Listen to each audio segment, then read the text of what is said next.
Many have searched for the truth on the mysteries of our world. But in reality, there are no mysteries, only a lack of information. These are the unveiled mysteries of light.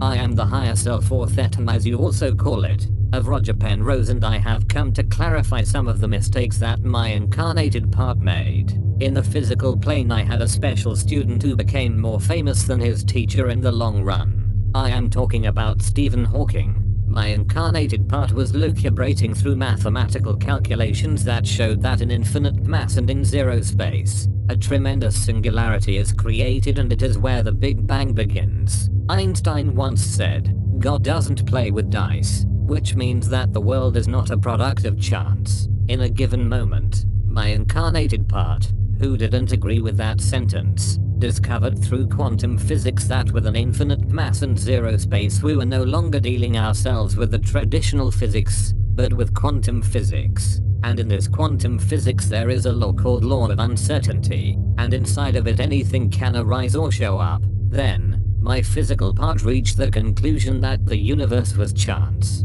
Being the universe chance, God didn't have any intervention. Then, my student Stephen Hawking developed, in his A Brief History of Time, or thesis that said that God was outside of the creation of the universe. But, of course, I didn't agree with the investigation. My incarnated part, Roger Penrose, was leading his readers toward a total materialism, leaving God aside. Then, in my spiritual part, 90%, I continued investigating, and I realized that behind an infinite quantum mass and behind of that zero space, before there had been a big crunch, there had been a tremendous condensation of matter. This means that behind that world, there had been a previous universe. That is to say, I verified that creation was an eternal throb. Therefore, the universe had not been created from nothing, but rather it had been created from a previous universe, and so forth through eons. Therefore, God is out and inside the universe. He is and he is not the universe. Then, my theory in my physical plane, it had been a mistake. It had created a quantum formula to leave God outside of the universe. On one hand, I was right, because God is outside of the universe. On the other hand, I was mistaken, because God is also inside of that creation. God is the creation. He is above the creation and he is away from this creation. And without God there would not be creation. Then what you are telling me now has not yet been demonstrated mathematically in the physical plane. Correct. Because regrettably in the physical plane it has been demonstrated erroneously that God was not necessary in that creation. Me, at this time, as a Thetan, I acknowledge my mistake, and I had no way to rectify that mistake made by my incarnated part. For that reason, I make it now through this vessel, and I affirm that before this Big Bang there was another universe, and therefore, God always had permanency due to a question of mathematical logic. It wasn't a creation from nothing, it was a creation from a previous universe. There was and there is an eternal throb. To us, the incarnated people, it's very difficult to embrace that eternity, that huge concept, because we always think about a beginning, about the initial heartbeat or the first creation. There was no initial Big Bang because God, in his perfection, created the space-time as a Mobius strip, and when he created it in this way, there is neither a beginning nor an end. This partial end or big crunch that will come within 15 or 20,000 million years will be the beginning of another universal cycle of 30 or 40,000 million years, and we the spirits complete a role in the consecutive creations. Because when developing more and more our conscience we elevate with our evolutionary energy an octave the total vibration of the universe, and because of that every universe is subtler than the previous one. That is to say that, in this theory, God would evolve somehow along with his creation? God doesn't evolve in the literal sense of the word, but if I had to translate a concept I would say that the absolute goes along with the subtle growth of his work. I understand. What happens is that some religions and or philosophies say that God also evolves. If the absolute is everything, he is also the perfection and can be the imperfection. But to understand that implies enormous amplitude of criterion. Some Christian centers have confused Jehovah with the Absolute, saying that he was imperfect because he was evolving, and Jehovah was simply an Elo or minor god, Elohim, who failed in his mission, because he was a victim of his ego, and in that way he became a tribal, cruel and vengeful god. Then is it absolutely wrong, the concept of a god that evolves along with his creation? I repeat, the Absolute goes along with the vibrational elevation of every creation. All concept and words are too poor to define him. Needless to say that Stephen Hawking is wrong when he speaks about a beginning and an end. Stephen Hawking has in these moments a fabulous theory, but he is wrong when he thinks that there was only a Big Bang. And the second mistake is to believe that with this Big Bang also began the concept of time. This is what the present time physics doesn't understand. And I hope that my message be recorded in the books you are making, because it is the revolution of science. Practically all men are blind and deaf. It is like they haven't developed their sense of intuition and they cannot realize the great importance of what true communication is. There is a very important quote of previous centuries that says, "He who doesn't want to see is afraid of discovering." I like that quote. Who said it? It is an anonymous quote. The important thing about the quote is that it shows that the embodied being sometimes has fear of discovering, because his ego is afraid of the truth. Because when meeting with the truth, that ego is integrated and it already stops dominating. Ego produces mediocrity. I said, in a previous communication, that the Big Bang is not the beginning, but a beginning from many beginnings. These are cycles of 40,000 million years that take place over and over again. In every cycle the universe we know is being created. The Big Bangs are simultaneous. That is to say, 22 parallel universes are created and there are 22 parallel Big Bangs. This means that it would always be the same thing? Correct. It is a throb. Every time life can be different. Every time there can be different formations of galaxies. Every time different suns. Every time a different evolution. 15 billion years have passed since the creation of this universe, and the man is not aware yet of what he is nor where he goes. There are previous creations where every incarnated being was aware of what he was in a quicker way, and the spirit in evolution was moving of house. What does that mean?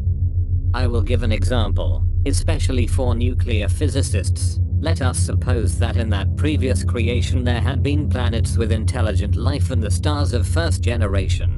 At the present time the sun is a star of second generation, because it is 5,000 million years old compared to 15,000 millions of years of this universe, which means that there were stars of one generation that exploded as supernovas at the end of their cycle, and others that became black holes. And let us imagine that the inhabitants of those worlds were already aware that the path to be able to evolve is to give. In that creation, planes 2 and 3 would be practically deserted, because the spirits, when having eliminated the roles of the reactive mind, would not have engrams, nor would they have karma, and almost all of the thetans of the embodied beings in those planets would be in the planes 4 and 5, in the levels of mastery and light. Practically, embodying in the physical plane would not have reason for being, because the race would have evolved so much that the entities would only embody in mission in order to help other beings to evolve. Do you agree? Perfectly. I continue, then.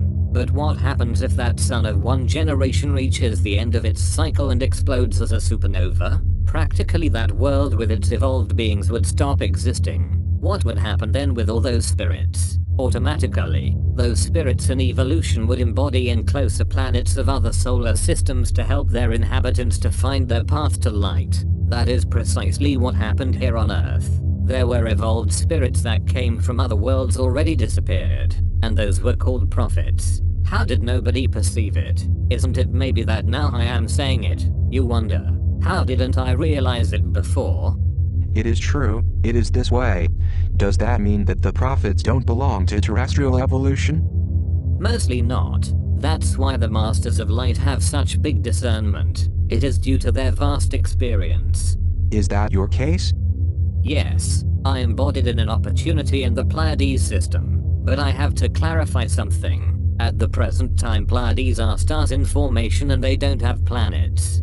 For that reason, I must clarify the mistake made by the supposed New Age who say that they communicate with beings from Pleiades. That is wrong information, because I repeat that at the moment there is no life there. There was a civilization in the Pleiades 5,000 or 6,000 million years ago. Afterwards that core of stars exploded and its planets disintegrated. Some of those spirits stayed in suspense in their corresponding spiritual planes, where the explosions of the physical world didn't affect them at all. Other beings embodied in closer stellar systems, and the time passed. Now, the Pleiades are again in formation, because if one looks at them with an optic telescope, they are seen as stellar clusters, and in their surroundings there are still forming gassy planets. It is hard to imagine that in the Pleiades there was already life, whilst the sun was being formed in this system. And now there is life in this solar system, and in those stars a new cycle begins.